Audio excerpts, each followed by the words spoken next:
Bismillahirrahmanirrahim. Assalamualaikum warahmatullahi wabarakatuh. Ketemu lagi dengan saya Rijal, Vibrasi Magnet Hati Video. Baik, hari ini saya ingin bercerita atau ingin sharing tentang saya mau kasih judul namanya Great Wall Kedamaian. Great Wall Kedamaian. Great Wall ya, tahu ya, yang di China sana ya, yang tembok besar, tembok Cina.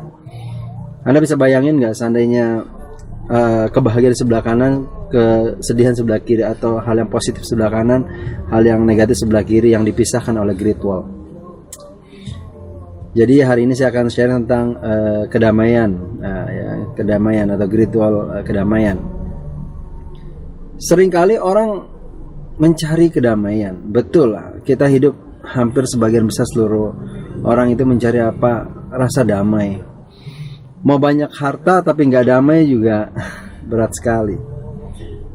Mau sudah dapetin apa yang dituju tapi nggak terasa damai juga menyengsarakan. Anda bisa lihat lah banyak sekali contoh seperti Michael Jackson ya, yang sudah punya banyak hal tapi dia nggak dapetin kedamaian. Akhirnya dia minum obat tidur hanya untuk sekedar bisa tidur. Dia nggak bisa damai ya, bisa bayangin seperti itu. Atau dulu mungkin kisah yang dulu Marilyn Monroe ya, ketika dia di puncak popularitasnya ya, dia nggak menemukan kedamaian. Ketika dia ada kerut sedikit, akhirnya dia bunuh diri. Artinya kedamaian memang sangat dibutuhkan. Nah, problemnya orang sulit mendapatkan kedamaian. Ada beberapa hal kenapa kedamaian itu sulit sekali didapatkan.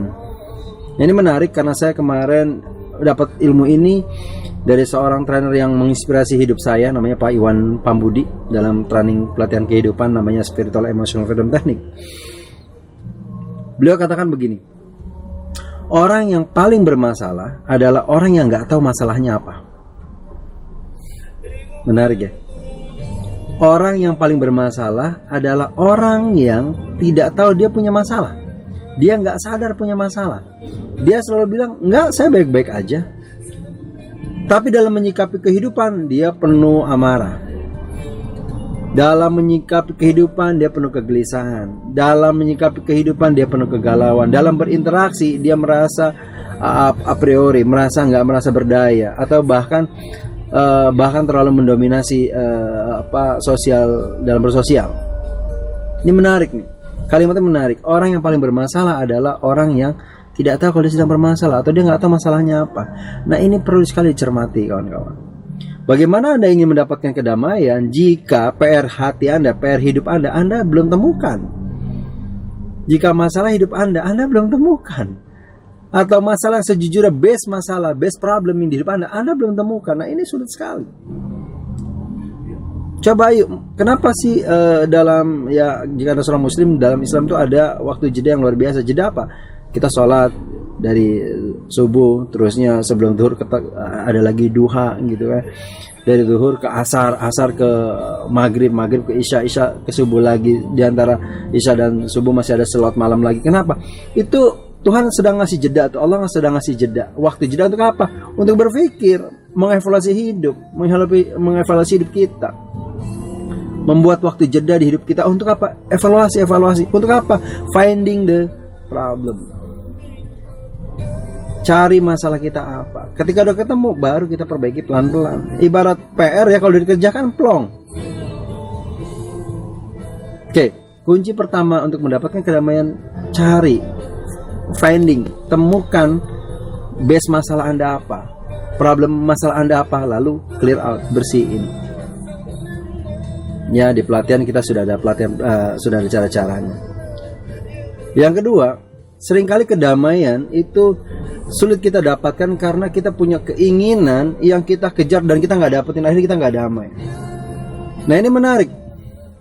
Ketika Pak Iwan Pambudi berkata, oke, Anda tidak akan bisa mendapatkan kedamaian itu, Anda tidak akan bisa mendapatkan apa yang Anda kejar itu, kecuali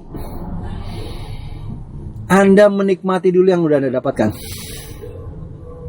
Want it what you want. Ya, want it what you get, sorry. Menginginkan apa yang telah dapatkan. Artinya apa? Benar-benar kita rasakan apa yang sudah kita dapatin. Pernah dengan rasa syukur kita nikmati. Misal begini, anak nakal, tapi waktu Anda belum punya anak, apa yang dirasakan? Itu syukuri dulu tuh. Ya, anak nakal, anak bermasalah dan sebagainya.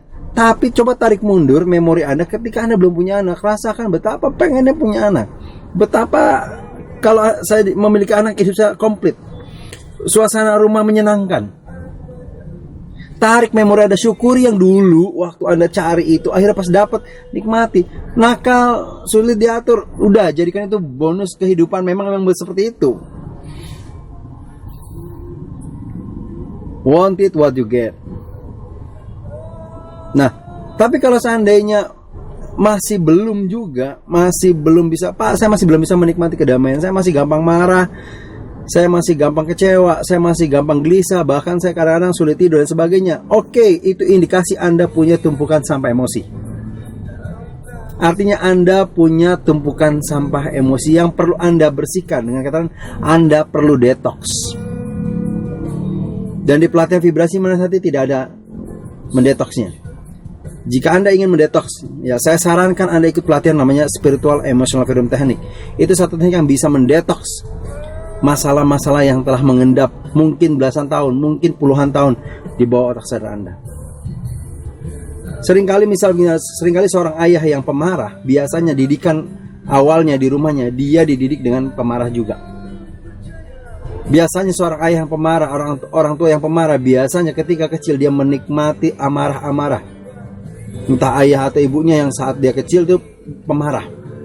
Dia suka dipukul, suka dibentak dan sebagainya. Akhirnya itu mengendap di bawah alam sadar dia. Itu menjadi frame dia, itu menjadi pondasi dia dalam hal berkehidupan. Makanya dia pemarah.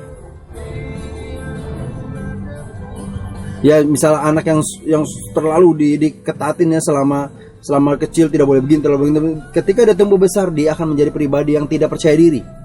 Karena dia tidak bisa mengeksplor dari waktu kecil. Nah, lihat tumpukan-tumpukan batu ini, tumpukan-tumpukan batu masalah ini. Yang akan saya katakan Great Wall ini. Anda bisa bayangkan Great Wall kita terlalu banyak. Tumpukan emosi kita terlalu banyak. Dan ini mesti di-clear out, ini mesti dibersihkan. Ya, saya sangat menyarankan Anda ikut pelatihan namanya Spiritual Emotional Freedom Technique. Anda akan rasakan betapa dahsyatnya membuang batu-batu, tumpukan-tumpukan emosi. Satu, dan Anda akan mendapatkan kedamaian luar biasa. Anda nggak perlu dimotivasi pun Anda termotivasi sendiri. Itu terasa betul dari teman-teman, termasuk saya pribadi yang sudah belajar, terasa betul. Jadi Bapak Ibu, seringkali saya katakan kebahagiaan itu pilihan. Nah, silakan Anda memilih untuk bahagia dan lakukan caranya untuk berbahagia. Ya, kami ya seringkali dalam training hanya menginformasikan caranya, praktikkan terserah Anda, eksekusinya terserah Anda. Ya, kembali lagi saya ingatkan bahwa kedamaian seringkali itu dapat tercipta setelah kita temukan dulu masalah kita apa sebenarnya base problem kita. Ya, yang kedua, berapa besar, berapa banyak kita mensyukuri apa yang sudah kita dapatkan. Ya, want it what you get. Sudah benar-benar menikmati apa kita dapatkan. Ketika dua hal itu saja itu akan luar biasa. Tapi kalau masih belum terjadi perubahan, artinya saya bisa katakan ada tumpukan sampai emosi yang mengendap tahunan, belasan tahun atau puluhan tahun di diri Anda. Dan saya sarankan Anda ikut pelatihan Spiritual Emotional Freedom Technique. Satu teknik yang bisa membersihkan atau mendetoks hal-hal tersebut. Ya, semoga sharing ini bermanfaat untuk teman-teman alumni vibrasi menasihati yang sudah belajar maupun yang belum belajar Spiritual Emotional Freedom Technique. Semoga kita bisa mendapatkan manfaat dari pelatihan-pelatihan tersebut. Assalamualaikum warahmatullahi wabarakatuh.